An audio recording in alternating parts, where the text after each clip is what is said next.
Hello guys, welcome to science cafe. My name is Yogesh Sharma. आज हम यहाँ पर इंटेलिजेंस की जो थ्योरिया है उनको कंटिन्यूस करते हैं आज की इस क्लास में। तो चलिए स्टार्ट करते हैं आज की इस क्लास को इंटेलिजेंस थ्योरीज के साथ, जिसमें आज हम तरल एवं ठोस सिद्धांत जो है बुद्धि का, इस सिद्धांत के बारे में बात करेंगे। ज्यादा इंपॉर्टेंट नहीं है लेकिन याद रख लेना है। तरल एवं ठोस बुद्धि का जो सिद्धांत है, ये सिद्धांत किसने दिया है? कैटल ने। किसने? कैटल ने दिया है। साथ ही साथ एक सिद्धांत और दिया गया है, कै व खे सिद्धांत, और ये सिद्धांत भी किसने दिया है? हैब ने। किसने दिया है? हैब। आपको याद रखना है दोनों ही सिद्धांत में जी और एस फैक्टर की बात की गई है।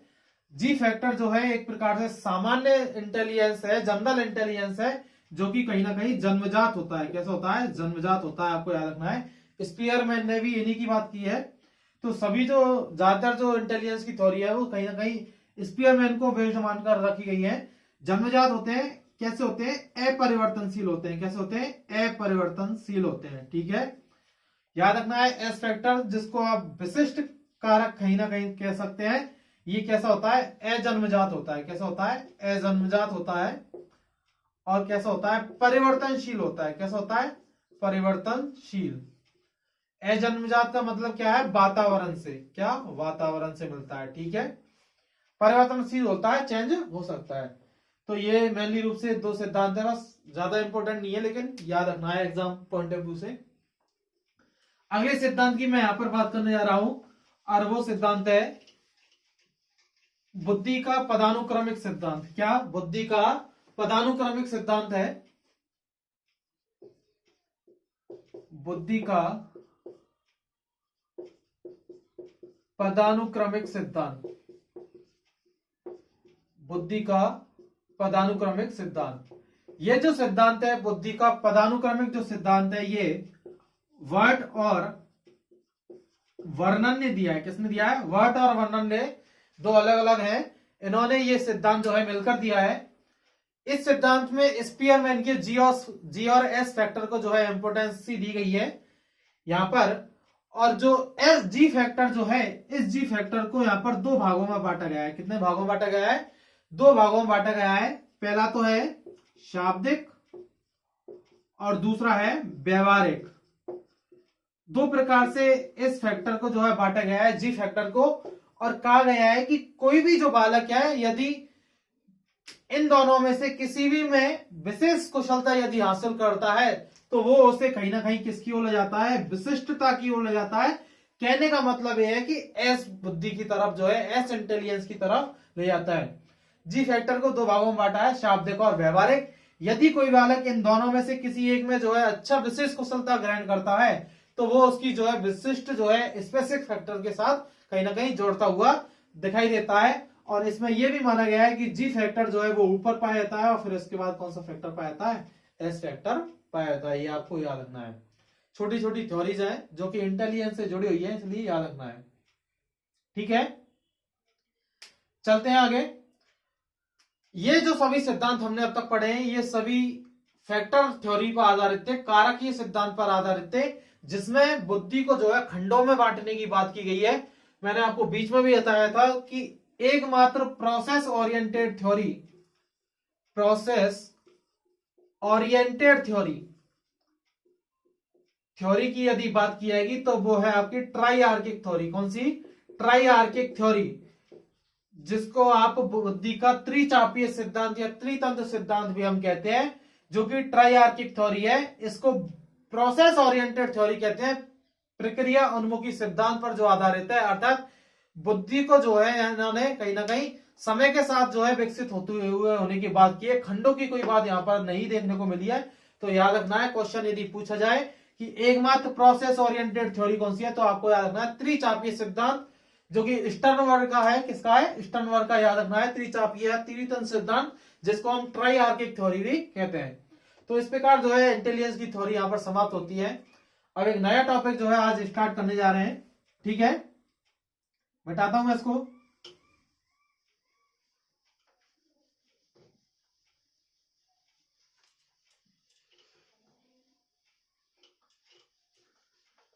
इंटेलिजेंस की थ्योरी जो है यहां पर जो है एंड होती है। अब हम बात करेंगे बुद्धि परीक्षण और मापन की। किसकी? बुद्धि परीक्षण, बुद्धि परीक्षण एवं मापन की हम बात करेंगे। यहां पर इंटेलिजेंस टेस्ट की बात करेंगे, ठीक है। तो चलिए स्टार्ट करते हैं इस टॉपिक को। इंटेलिजेंस टेस्टिंग जो है, तो आपको सभी को पता है कि बुद्धि जो परीक्षण है, इंटेलिजेंस टेस्टिंग जो है, सबसे पहले 1905 में, किसमें? 1905 में अल्फ्रेड बिने के द्वारा, किसके द्वारा? अल्फ्रेड बिने के द्वारा, अल्फ्रेड बिने के द्वारा साइमन की सहायता से पहला जो बुद्धि परीक्षण है, प्रथम बुद्धि परीक्षण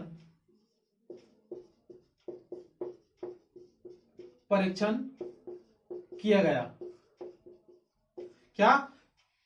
अल्फ्रेड बिने ने 1905 में पहला जो बुद्धि परीक्षण है किया था। ये जो बुद्धि परीक्षण है, अल्फ्रेड बिने का बुद्धि परीक्षण, ये व्यक्तिगत शाब्दिक, क्या? व्यक्तिगत शाब्दिक और लिखित प्रकार का जो है बुद्धि परीक्षण था। इस बुद्धि परीक्षण में इन्होंने 30 प्रश्न जो है यहां पर पूछे गए। कितने? 30 प्रश्न पूछे गए। याद रखना है, कई बार क्वेश्चन पूछा जाता है कि अल्फ्रेड बिने के बुद्धि परीक्षण में सबसे पहले प्रश्नों की संख्या कितनी थी, तो वो याद रखनी है आपको। 30 प्रश्न जो है यहां पर पूछे गए थे। ये जो पहला जो अल्फ्रेड बिने का बुद्धि जो परीक्षण है, ये परीक्षण 3 से लेकर 15 वर्ष के बालक जो हैं, 3 से लेकर 15 वर्ष के जो बालक हैं, इन बालकों पर ये जो प्रयोग है, ये जो टेस्ट जो है, इंटेलिजेंस टेस्ट जो है, ये 3 से लेकर 15 वर्ष तक के बालकों पर किया गया। प्रश्नों की संख्या यदि पूछी जाए तो आपको याद रखनी है 30 प्रश्न। व्यक्तिगत शाब्दिक और लिखित प्रकार का जो है ये पहला टेस्ट था अल्फ्रेड बिने का। कब दिया गया? 1905 में पहला बुद्धि परीक्षण साइमन की सहायता से दिया गया। इसलिए इनके इस टेस्ट को बिने और साइमन परीक्षण भी कहा जाता है। क्या? बिने एंड साइमन परीक्षण। याद रखना है, कई बार क्वेश्चन पूछा जाता है। बिने और साइमन परीक्षण भी इस जो टेस्ट को जो है कहा जाता है, ठीक है। यहां से आगे चलते हैं 1905 से सन 1908 में,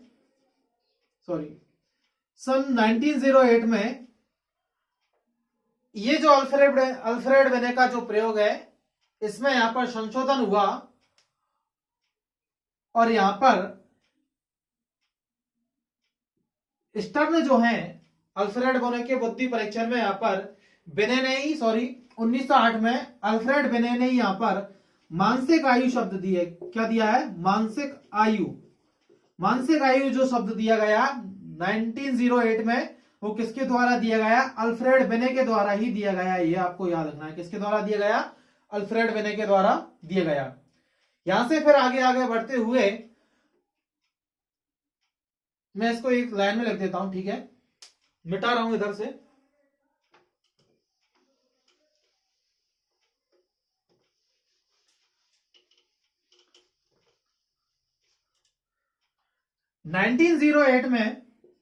क्या 1908 में बिने के द्वारा, क्या अल्फ्रेड बिने के द्वारा मानसिक आयु शब्द दिया गया। क्या दिया गया? मानसिक आयु, मेंटल एज जिसको आप बोलते हो। ये मेंटल एज शब्द भी किसके द्वारा दिया गया? 1908 में अल्फ्रेड बिने के द्वारा ही दिया गया, ठीक है। धीरे धीरे प्रोसेस बढ़ी और 1911 में 1911 में, क्या 1911 में ये जो बुद्धि परीक्षण है इसमें संशोधन हुआ और प्रश्नों की संख्या जो है यहां पर, क्वेश्चंस की संख्या, प्रश्नों की संख्या यहां पर, प्रश्नों की संख्या 30 से कितनी कर दी गई? 58 कर दी गई। कितनी? प्रश्नों की संख्या यहां पर 30 से लेकर कितनी कर दी गई? 58 कर दी गई। इसी क्रम में बढ़ते हुए कई बार संशोधन हुआ है इसमें। और 1916 में, किसमें? 1916 में, 1916 में टर्मन ने, किसने? टर्मन ने यहां पर फिर संशोधन हुआ और 1916 में प्रश्नों की जो संख्या है वो कितनी हो गई? 90 हो गई। कितनी हो गई? 90 प्रश्न हो गए यहां पर। 1960 में 90 प्रश्न हो गए। और ये जो प्रश्न है इसमें 79 जो क्वेश्चन है ये तो नए थे, और 19 जो क्वेश्चन है, सॉरी 71 जो क्वेश्चन है वो नए थे, और 19 क्वेश्चन जो है वो पुराने थे। ठीक है, याद रखना है। अर्थात ये जो 19 क्वेश्चन है वो इन्हीं 58 जो क्वेश्चन है इन्हीं में से लिए गए थे, और ये जो 71 क्वेश्चन जो है ये कहीं ना कहीं नए क्वेश्चन है। ठीक है, टर्मन नहीं आपको याद हो तो आईक्यू का जो सूत्र है, जो फॉर्मूला जो है आईक्यू का, ये आईक्यू का संशोधित जो फॉर्मूला है वो किसके द्वारा दिया गया है? टर्मन के द्वारा ही दिया गया है। ठीक है, तो वो भी याद रखना। आईक्यू फॉर्मूला जो है, जो आज हम पढ़ते हैं, आईक्यू बराबर MA/CA × 100, ये वाला जो फॉर्मूला है ये किसके द्वारा दिया गया है? टर्मन के द्वारा दिया गया है संशोधित रूप में। सबसे पहले यदि किसने दिया था बात करेंगे, अभी हम उसको आगे चर्चा में लेंगे तो बात करी जाएगी। यहां पर आपको इतना ही याद रखना है कि टर्मन ने संशोधन किया और 90 क्वेश्चन जो है यहां पर हुए। इस प्रकार इस जो थ्योरी, इसको यहां पर टर्मन का बुद्धि परीक्षण भी बोल दिया गया है, इसलिए। ठीक है, ये आपको याद रखना है। धीरे धीरे संशोधन होता गया, और संशोधन होते होते यहां पर 90 क्वेश्चन तक हो गए, और लेटेस्ट जो संशोधन है जो देखा गया वो सन 2003 में देखा गया है। किसमें देखा गया?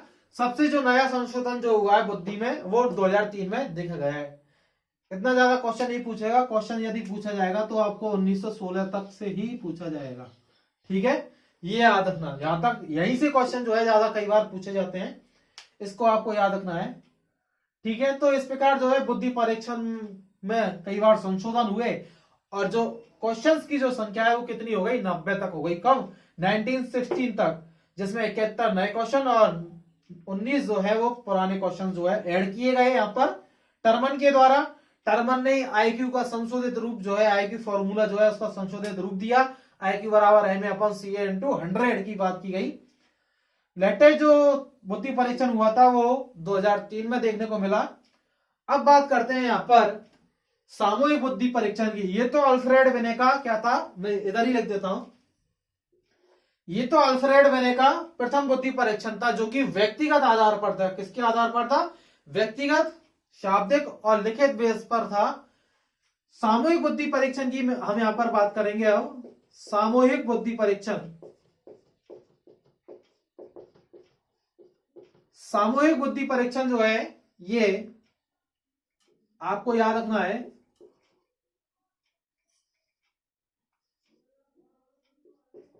OTX के द्वारा दिया गया।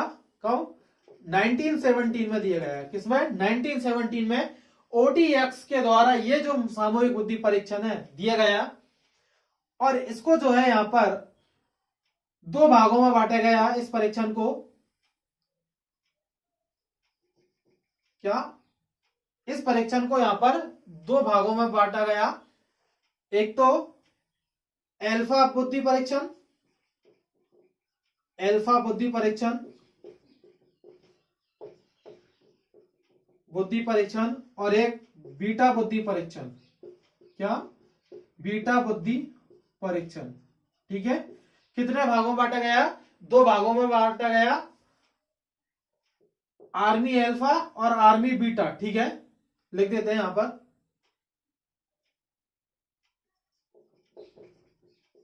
आर्मी अल्फा बुद्धि परीक्षण और आर्मी बीटा बुद्धि परीक्षण 2 भागों में बांटा गया था। आर्मी अल्फा जो बुद्धि परीक्षण है ये शिक्षित लोगों के लिए था। किसके लिए? शिक्षित लोगों के लिए ये जो परीक्षण था। और आर्मी बीटा जो बुद्धि परीक्षण है ये अशिक्षित लोगों के लिए था। किसके लिए?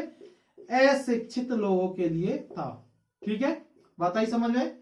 कितने भागों में बांटा? 2 भागों में। सामूहिक बुद्धि परीक्षण को OTX ने दिया है।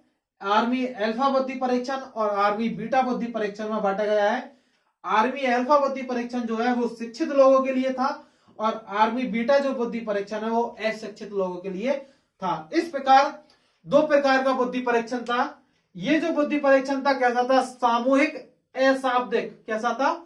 सामूहिक अशाब्दिक। और मौखिक प्रकार का बुद्धि परीक्षण था ये जिसको दो भागों में बांटा गया है। इस प्रकार दो प्रकार से जो है बुद्धि परीक्षण बढ़ गया। पहला जो बुद्धि परीक्षण है वो अल्फ्रेड बेने का है, 1905 में दिया गया था। और 1917 में सामूहिक बुद्धि परीक्षण की बात की जाएगी तो ओटीएक्स के द्वारा जो है ये बुद्धि परीक्षण दिया गया।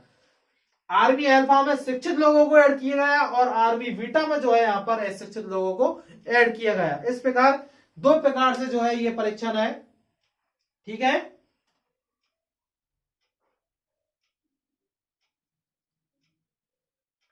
इसको भी आगे बांटा गया है, इसकी बात करेंगे तो, ठीक है। मैं इसको मिटाता हूं, फिर देखते हैं।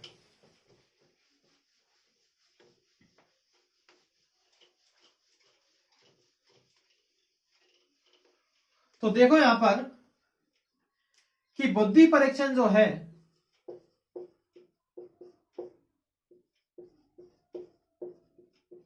बुद्धि परीक्षण जो है उसको दो भागों में बांट दिया गया। कितने भागों में? दो भागों में यहां पर बुद्धि परीक्षण को बांटा गया। पहला जो था वो तो था व्यक्तिगत, क्या? व्यक्तिगत। और दूसरा सामूहिक, ठीक है, ये याद रखना है। व्यक्तिगत बुद्धि परीक्षण की बात करेंगे तो किसने दिया है? 1905 अल्फ्रेड बेने। किसने? अल्फ्रेड बेने ने, ठीक है। सामूहिक बुद्धि परीक्षण की बात करेंगे तो ओटीएक्स के द्वारा ये जो बुद्धि परीक्षण है दिया गया। कब दिया गया? 1917 में, ठीक है, याद रखना है। इस बुद्धि परीक्षण को व्यक्तिगत बुद्धि परीक्षण है, इसको भी दो भागों में बांटा गया है। कितने भागों में? दो भागों में, शाब्दिक और अशाब्दिक। क्या? शाब्दिक और अशाब्दिक, ठीक है। शाब्दिक जो बुद्धि परीक्षण है इसके फिर दो भाग किए गए, लिखित और मौखिक। क्या? लिखित और मौखिक दो भाग किए गए। अशाब्दिक जो है, इस अशाब्दिक बुद्धि परीक्षण को दो भागों में बांटा गया।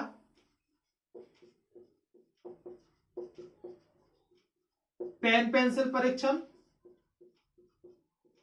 और निष्पादन परीक्षण। क्या? निष्पादन परीक्षण, ठीक है। कितने भागों में? पेन पेंसिल परीक्षण और निष्पादन परीक्षण, दो भागों में यहां पर इसको बांटा गया है, ठीक है। सामूहिक परीक्षण को भी ऐसे ही क्लासिफाई किया गया है डिटो में। डिटो एज इट इज, ऐसे की ऐसे ही यहां पर सामूहिक बुद्धि परीक्षण को भी क्या किया गया है? क्लासिफाई किया गया है। मैं लिख देता हूं आपके लिए, शाब्दिक और अशाब्दिक। अशाब्दिक जो है इसको भी दो भागों में बांटा गया। किसमें? पेन पेंसिल परीक्षण और दूसरा जो है वो है निष्पादन परीक्षण, ठीक है। इसी प्रकार शाब्दिक जो है इसको भी दो भागों में बांटा गया, मौखिक और लिखित। इस प्रकार दो प्रकार का जो बुद्धि परीक्षण है वो देखा गया है। याद रखना है, व्यक्तिगत बुद्धि परीक्षण जो है वो अल्फ्रेड बिने के द्वारा दिया गया है, जबकि सामूहिक बुद्धि परीक्षण जो है वो ओटीएक्स के द्वारा 1970 में दिया गया। ये इस प्रकार से बुद्धि परीक्षण की बात की थी यहां पर, ठीक है। समझ में आ गया होगा। टर्मन ने जो है यहाँ पर अशाब्दिक बुद्धि परीक्षण जो है, इस अशाब्दिक बुद्धि परीक्षण का क्या किया है? यहाँ पर विरोध किया है। इन्होंने बताया कि अशाब्दिक बुद्धि परीक्षण जो है वो गूंगे, बहरे या अशिक्षित या अनपढ़ लोग जो है उनके लिए अशाब्दिक बुद्धि परीक्षण सही हो सकता है, लेकिन सभी के लिए सही नहीं हो सकता। अर्थात अशाब्दिक बुद्धि परीक्षण की हम यहाँ पर बात करेंगे तो इस अशाब्दिक बुद्धि परीक्षण का जो विरोध जिसने किया है वो टर्मन ने विरोध किया है। इसका क्या किया है? विरोध अशाब्दिक बुद्धि परीक्षण का, ठीक है। याद रखना है, क्वेश्चन यदि पूछा जाता है तो इंपॉर्टेंट नहीं है वैसे ज्यादा, ठीक है। बात करते हैं अब आईक्यू की, बुद्धि लब्धि की हम यहां पर बात करेंगे, ठीक है। मिटा रहा हूं मैं इसको। आईक्यू की हम यहां पर बात की जाएगी।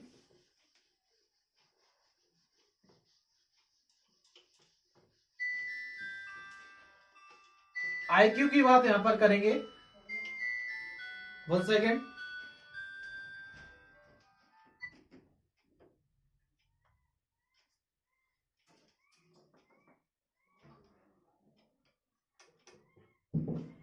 आईक्यू की यहां पर बात की जाएगी बुद्धि लब्धि, जिसको हम कहते हैं बुद्धि लब्धि, ठीक है, आईक्यू कहते हैं। ये जो बुद्धि लब्धि जो शब्द है, ठीक है, क्या बुद्धि लब्धि जो शब्द है ये आईक्यू जिसको हम कह रहे हैं, ठीक है, इस बुद्धि लब्धि जो शब्द का जो सबसे पहले प्रयोग जो किया गया था वो किसके द्वारा किया गया था? स्टर्न के द्वारा किया गया था। किसके द्वारा? स्टर्न के द्वारा बुद्धि लब्धि शब्द का जो प्रयोग है वो सबसे पहले 1912 में किया गया था। किसमें? 1912 में, यहां पर स्टर्न के द्वारा। और इन्होंने बुद्धि लब्धि से संबंधित ही एक सूत्र भी दिया था, जिसको हम यहां पर देखते हैं, आईक्यू बराबर MA अपॉन CA। क्या? आईक्यू बराबर MA अपॉन CA। ये जो सूत्र है वो किसने दिया है? स्टर्न ने दिया है। किसने? स्टर्न ने। पूछा जाए कि सबसे पहले बुद्धि लब्धि का सूत्र किसने दिया था, तो लिख देते हैं सबसे पहले या सर्वप्रथम बुद्धि लब्धि सूत्र, बुद्धि लब्धि सूत्र स्टर्न के द्वारा दिया गया। किसके द्वारा? स्टर्न के द्वारा दिया गया, ठीक है, स्टर्न के द्वारा दिया गया। सबसे पहले जो बुद्धि लब्धि जो सूत्र है वो किसने दिया है? स्टर्न के द्वारा। यहां पर फिर आए हैं टर्मन। क्या? टर्मन। इन्होंने बुद्धि लब्धि का संशोधित सूत्र दिया है। इन्होंने क्या किया? थोड़ा सा हेरफेर किया है। आईक्यू बराबर MA अपॉन CA इंटू 100। क्या? आईक्यू बराबर MA अपॉन CA इंटू 100, ठीक है। बात आई समझ में? क्या किया इन्होंने? मल्टीप्लाई कर दिया है। किससे? 100 से। इतना चेंज है, आपको याद रखना है। वर्तमान में हम बात करेंगे कि अब जो आईक्यू जो मापी जाती है वो इसी संशोधित सूत्र के द्वारा मापी जाती है। संशोधन किसने किया है?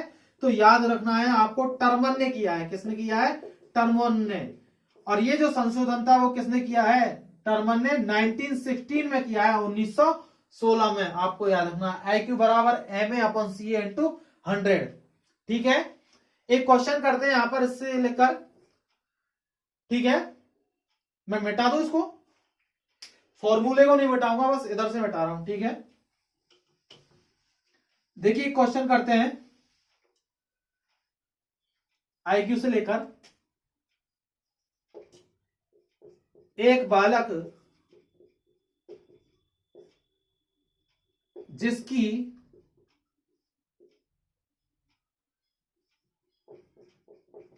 मानसिक आयु 12 वर्ष है तथा वास्तविक आयु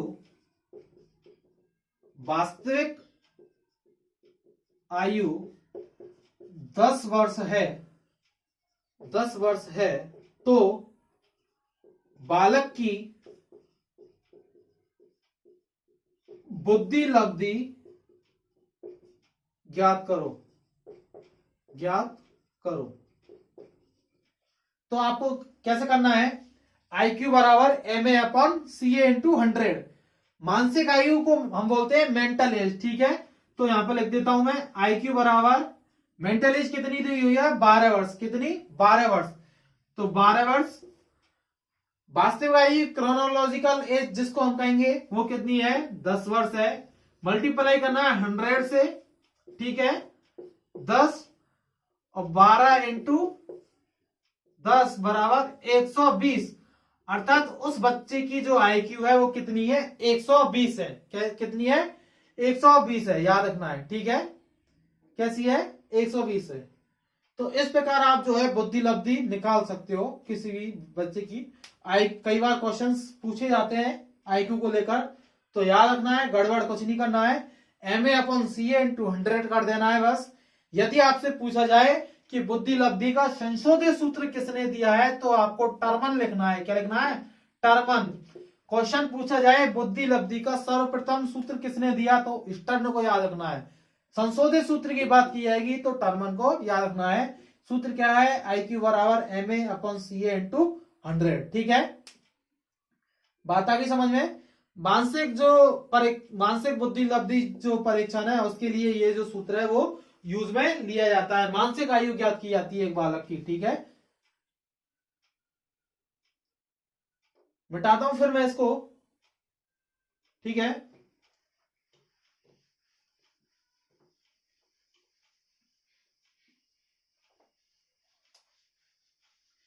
अब हम यहां पर बात करेंगे कि टर्मन के अनुसार ही हम यहां पर बात करेंगे। किसके अनुसार? टर्मन के अनुसार ही बात करेंगे।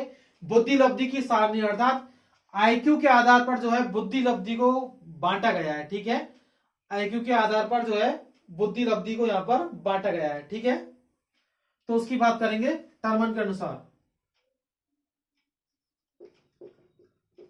बुद्धि लब्धि किसके अनुसार? टर्मन के अनुसार। टर्मन के अनुसार। ठीक है, स्टार्ट करते हैं। यहां पर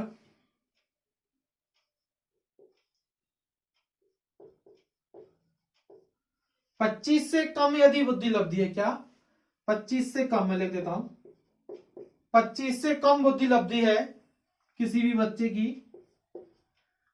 25 से कम बुद्धि लब्धि होने पर उस बच्चे को जड़ कहा जाएगा। क्या? जड़। ठीक है, 25 से लेकर और 39 तक, क्या 25 से लेकर 39 तक इसको मूड कहा जाएगा। क्या? मूड। 40 से लेकर, क्या 40 से लेकर 59 तक, क्या 40 से लेकर, सॉरी हाँ 40 से लेकर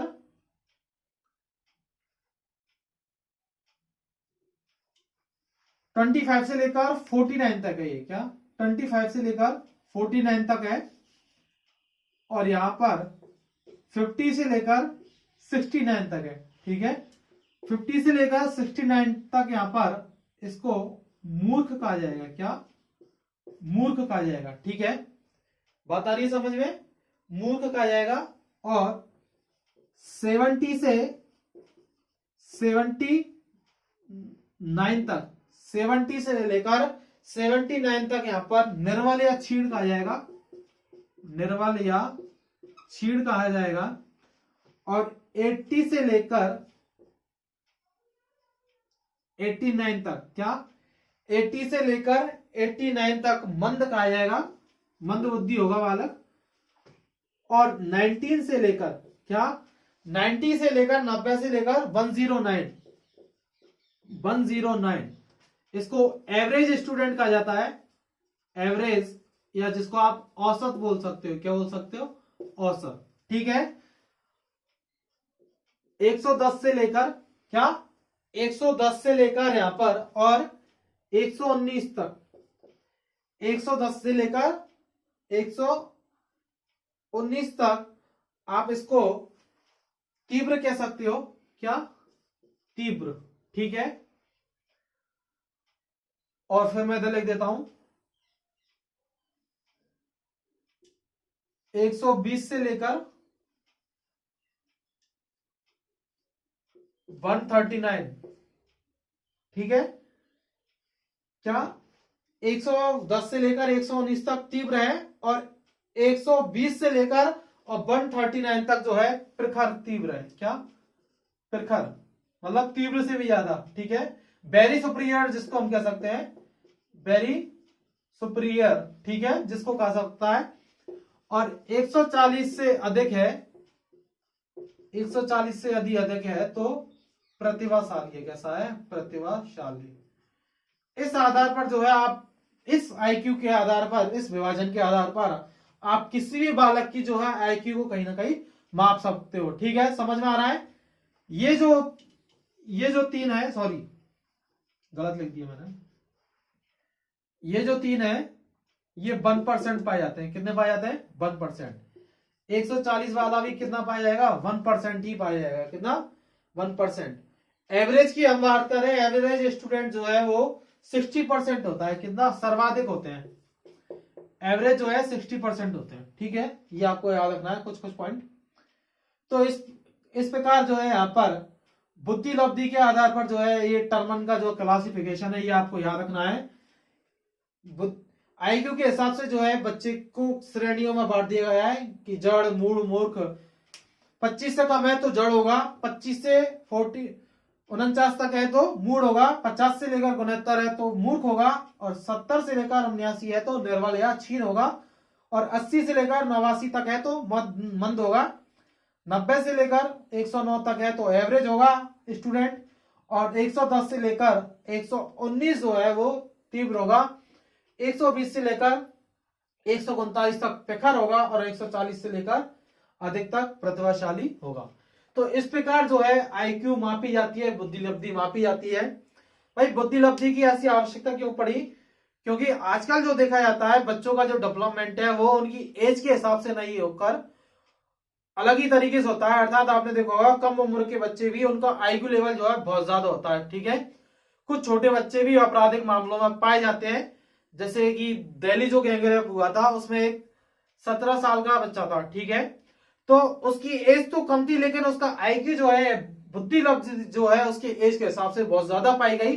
अर्थात आजकल आईक्यू का जो उपयोग है वो आपराधिक मामलों की जांच में भी किया जाता है। अर्थात यदि कोई बच्चा 18 वर्ष से यदि कम है तो वहां पर उसकी एज को, वास्तविक आयु को ध्यान में न रखकर उसकी जो मेंटल एज जो है, मानसिक आयु जो है, इस मानसिक आयु के आधार पर, अर्थात कहने का मतलब है कि बुद्धि लब्धि के आधार पर उसका जो है यहाँ पर बुद्धि परीक्षण किया जाएगा कि उसकी जो आईक्यू जो है उसका मानसिक परीक्षण किया जाएगा मेंटल एज के आधार पर, और फिर उस आधार पर जो है उसकी आईक्यू निकाली जाएगी। ठीक है, तो मानसिक परीक्षण किया जाता है किसके आधार पर? बुद्धि लब्धि के आधार पर।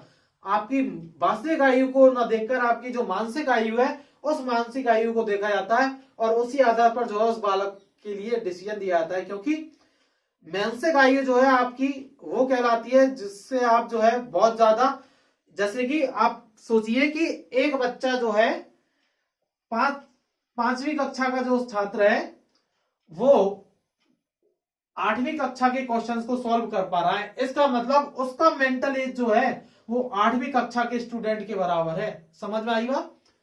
10वीं कक्षा का जो छात्र है वो ग्रेजुएशन के जो क्वेश्चंस है उनको सॉल्व कर पा रहा है, इसका मतलब उसका जो मेंटल जो टेस्ट किया जाएगा तो वो उसकी जो आईक्यू जो है वो इस ग्रेजुएशन वाले बच्चे के लगभग है। तो कहने का मतलब यह है कि आपकी आईक्यू जो है जरूरी नहीं है आपकी एज के हिसाब से हो, आईक्यू आपकी क्रोनोलॉजिकल एज जो है, वास्तविक एज जो है उससे बहुत ज्यादा हो सकती है, इसलिए जो है आईक्यू को आजकल मापा जाता है। ठीक है, आज की इस क्लास को यहीं समाप्त करते हैं। अगली जो क्लास होगी, नेक्स्ट क्लास में हम इमोशनल इंटेलिजेंस के बारे में बात करेंगे, संवेगात्मक बुद्धि के बारे में बात करेंगे। यदि आपको ये क्लास पसंद आई है तो क्लास को जो है, इस वीडियो को शेयर करें अपने दोस्तों को, साथ ही साथ चैनल को सब्सक्राइब करें और लाइक बटन को प्रेस करें। मिलते हैं फिर नेक्स्ट वीडियो में, तब तक के लिए अपना ख्याल रखिएगा, खुश रहिएगा। Thank you, bye.